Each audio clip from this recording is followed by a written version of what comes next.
Merry Christmas! There's the camera. Let's try that again now that I know where I'm looking. Merry Christmas! We are gonna make some Christmas cheesecake. Now I've made a Christmas cake once before, and I will put a photo here to show you how it turned out. It wasn't great.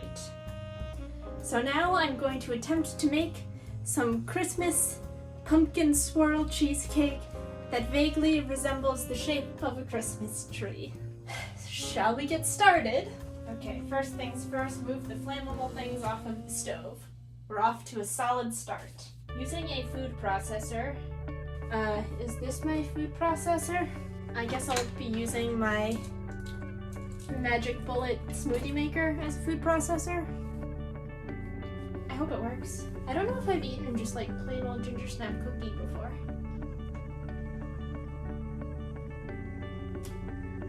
It's pretty good, but it's very chewy. The cookie has like an after kick. This is how we're gonna attempt to food process. It's meant for smoothies. It's very loud and it's very late. Genuine poll for the audience. When you're supposed to measure 1/4 of a teaspoon, but it's got the little top on it like that, what do you do? Because I try to sprinkle it in here and it spills everywhere. Can you take this off? Oh. Problem solved. I just had a momentary fear that that was garlic. It was not, it was definitely ginger. Unsalted butter melted. Whoops. Did I remember to melt it in advance? Nope. I'll just get a little microwavable situation. Maybe a smaller microwavable situation. Now we need to cross our fingers that I did not unplug the microwave to set up my film stuff. So as it was melting, I did notice that I hadn't gotten all the paper off of it. I think I saved it. Ow, ow, ow, ow, ow, ow. Okay. Time to break out one of my favorite things, the rainbow whisk.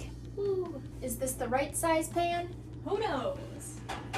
But it's what I have to work with. It doesn't cover the whole pan. We're gonna go with it anyway. I didn't know I needed aluminum foil. I don't have aluminum foil. This is a disaster. I feel like I've learned this lesson in literally every single video that I need to read the recipe before I begin the video. I still have not learned that lesson. We don't have aluminum foil. Well, alright, so we're gonna skip the aluminum situation, but we are gonna pre-bake this for 10 minutes. So let's start there. Hey Google, set a timer for 10 minutes. 10 minutes, starting now. I have a plan. It seems like I don't, and that this is already going very poorly, but I have a plan and I think it might succeed. So cream cheese and 1.5 cups of sugar. This is why cheesecake is so good. It's just cream cheese and all of the sugar ever. This is one thing that I actually did right this time, is I actually remembered to leave the cream cheese at a room temperature for a while, which is going to make the next step so much easier. I'm sure you can recall in many of my previous videos, me just standing there and mixing something for 28,000 years. Hopefully that is not going to be the case here. Okay. This is an insane amount of sugar. I got this cool little mixy thing now. Thank you to my mom at home for sending it. Hopefully it'll make this next bit a bit easier. Ow! This is not going to plan. That hurt very badly. Stop! Stop! Well, some of it burned, so that's exciting. I mean, honestly, so far so good. After the final egg is incorporated, stop mixing. Oh no! Oh, there's eggshell in the thing. Combine it, and then we stop. Oh no, there's more egg in the batter. No, there's more shell. How much shell did I manage to get in there without noticing? Seriously. To help prevent the cheesecake from deflating and cracking as it cools, avoid over mixing. This is where it gets exciting. This is where the swirl part comes in. So as I mentioned, I'm going to be trying to turn this into a Christmas tree cake, which means it must be colorful. So I will be adding green coloring, green food coloring to the plain batter. And I'm thinking about doing red in the pumpkin batter, so it's like a red and green combo situation. I'm second guessing the red. I also could leave this because this is kind of like brownish, so it could just be like the green of the tree and then the brown is like the trunk and the branches. So we're also gonna somehow attempt to swirl them together? Question mark? I also have to decide how dark of green that I want to go. Definitely darker than that. Okay. It's still looking pretty light, so I'm gonna keep adding. I'm almost wondering if I should do a tiny bit of blue to make it a much richer color. It's so pretty. I still want it to go a little bit darker, so maybe like the teeniest pinch of red. That may have been a mistake. Oh, no. No, once it mixes, it's good. Okay, I think it's pretty. I like it. Next up, the question is, do we mess with this at all? Because it's kind of this like orangey brown right now. I think I may want to deepen it just a bit, so I think I will try putting in some red.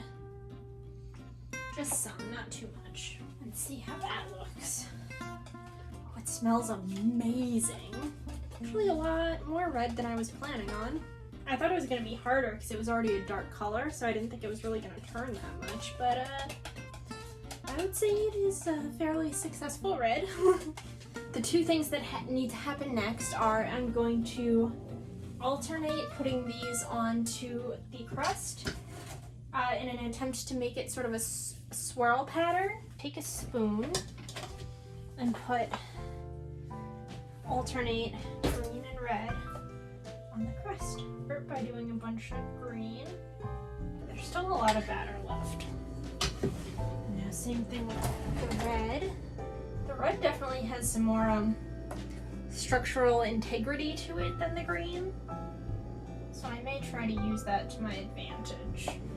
I'll hold its shape and then I can put the green in between and kind of force it to stay where it is. Now, if you're looking at this and thinking, oh my gosh, that looks like a huge disaster, this girl has no idea what she's doing, you would be right. It's going great. Okay, so the next step is to take a little toothpick and make a swirly pattern. Do I have a toothpick? Of course I don't. So will I use the top of this peeler? Yes, I will. Alright, I thought for sure that I was screwing it up, but it actually looks pretty awesome. That's cool. Oh, I'm very happy with that. Okay, this water bath situation is wild. So basically, this is gonna go in the oven, and I'm just gonna put a pan of water underneath it. So, these are the only pans I have. I'm just gonna put water in them and hope for the best. Okay, that was absolutely horrifying. See you in 60 minutes. Hello and welcome back. It is 2 days after I made the cheesecake. Yes, Jamie. Yeah, it is exciting. What? Do you want to be on camera? Okay. Jamie has requested to appear. So here he is. Christmas stuff? You like it? What? Come on, go down. Time for the grand reveal. Let's see what these cheesecakes look like. So they've been in the fridge for over 24 hours and ta-da! I think they are effectively green and red swirls, so I'm very proud of that. And now I'm going to attempt to form them into the general shape of a Christmas tree. I present to you the Christmas tree cheesecake. Look at all angles of this glorious masterpiece. I'm not gonna lie, I think it was actually pretty solid until I tried to turn it into a Christmas tree. Alright, real moment of truth here.